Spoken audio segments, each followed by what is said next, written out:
Welcome to the newsroom. I am Simisola Deguna. Here are stories we are following at this moment. Kano State government has filed a suit against the federal government at the Supreme Court in respect of the Naira redesign policy of the Central Bank of Nigeria. In the originating summons, the Kano State government further prayed for a declaration that the President's directive to the CBN for the implementation of cash withdrawal limits policy pursuant to the demonetization of the country without recourse to FEC and NEC respectively is unconstitutional, illegal, null and void. The applicant is also seeking for mandatory order compelling the federal government to reverse the Naira redesign policy for alleged failure to comply with the 1999 Constitution as amended. The Court of Appeal sitting in Kano has sacked Mohamed Abacha as the People's Democratic Party's governorship candidate in the state. On Friday, the court set aside the judgment of a high court that recognized Abacha as the PDP standard-bearer in the state.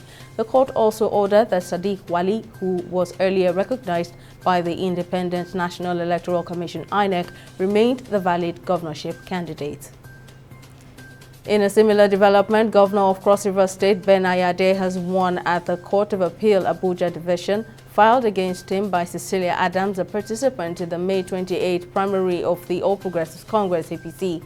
In a unanimous decision of the appellate court led by Justice Stephen Ada in the appeal, argued for Ayade by Senior Advocate of Nigeria Michael Zekome, the court upheld the decision of Justice N.E. Maha of the Federal High Court. The appellant had lost at the Federal High Court Abuja, where she sought to challenge the candidature of Governor Ayade for election into the National Assembly at the senatorial level. In COVID updates, Japan is considering easing border controls on travelers arriving from China by the end of this month, with the rate of arrivals testing positive for the virus dropping recently. The Japanese government is also likely to continue requiring tourists from China to show proof of a negative COVID-19 test taken within 72 hours of departure, with plans to scrap a rule limiting departures and arrivals of direct flights connecting Japan with mainland China to 4 major airports. According to the Health Ministry, the rethink comes as the rate of positive COVID tests among travelers from China stays below 1% since late January, with only a limited range of mutations found. The Trade Union Congress TUC has threatened to take constitutional and legal ways against the federal government over the lingering scarcity of new Naira notes and fuel. Speaking during a press conference in Abuja on Thursday, the national president of the trade union body, Festus Osifo, said that many Nigerians were on the brink of financial collapse due to the policy initiative of the CBN.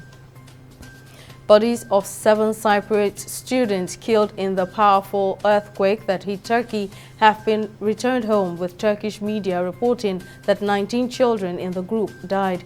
24 children aged 11 to 14 from the island, along with 10 parents, 4 teachers and a volleyball coach, were in the southern Turkish city of Adıyaman when Monday's quake hit. The children had been taking part in a school volleyball tournament and had been staying in a hotel in Adıyaman that was completely destroyed by the earthquake.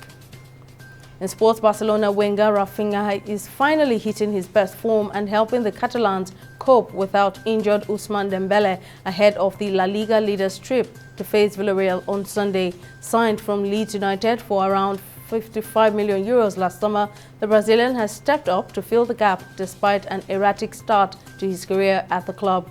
The 26-year-old scored against Real Betis in a 2-1 win on February 1 and then again in the 3-0 win over Sevilla on Sunday, helping Barcelona open an 8-point chasm above second place Real Madrid. That's it on the newsroom at this time. Thank you for watching.